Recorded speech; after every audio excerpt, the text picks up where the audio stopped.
பிஸ்மில்லாஹிர்ரஹ்மானிர்ரஹீம்.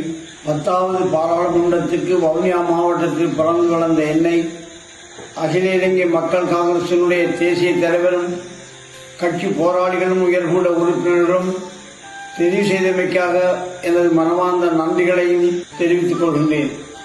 எனது இந்த நியமனம் அகில இலங்கை மக்கள் காங்கிரஸ் கட்சியில் நீண்ட காலம் எனது அரசியல் பயணம் தொடர்ந்த காரணத்தினாலும் கட்சி தலைமையும் கட்சியினுடைய உயர்குட உறுப்பினர்களும் என் மீது வைத்த நம்பிக்கையின் காரணமாக இந்த நியமனம் எனக்கு கிடைக்கப்பட்டிருக்கின்றது.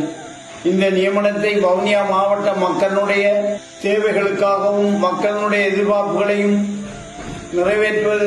நிறைவேற்றும் முகமாக இந்த நியமனத்தை நான் பூர்ணமாக பயன்படுத்துவேன்.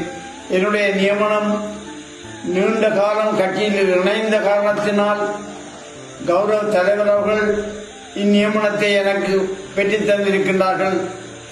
அவருடைய பாரிய முயற்சியும் அவருடைய தீர்மானமும் என்னை கௌரவப்படுத்தியது மட்டுமல்லாமல் வவுனியா மாவட்ட மக்களையும் திருப்திப்படுத்தியிருக்கின்றதாகவே நான் நினைக்கின்றேன். இந்த மாவட்டம் மூவின மக்களையும் பல்வேறு தேவைகளையும் பல்வேறு எதிர்பார்ப்புகளையும் கொண்ட ஒரு மாவட்டமாக இருக்கின்றது. இந்த நியமனத்தை முற்றாக பயன்படுத்தி மாவட்ட மக்களுடைய எதிர்பார்ப்புகளையும் என் மீது கட்சி வைத்திருக்கின்ற நம்பிக்கையையும் திருப்திப்படுத்துவதற்காக இந்த நியமனத்தை பயன்படுத்துவேன். இன்ஷா அல்லாஹ் எல்லோரும் ஒத்துழைப்பு வழங்கி என்னுடைய பதவிக்காலத்தில் பாரிய சேவைகளை செய்வதற்கு ஒத்துழைக்குமாறு அன்பாக வேண்டி விடைபெறுகிறேன். நன்றி. வசலாம்.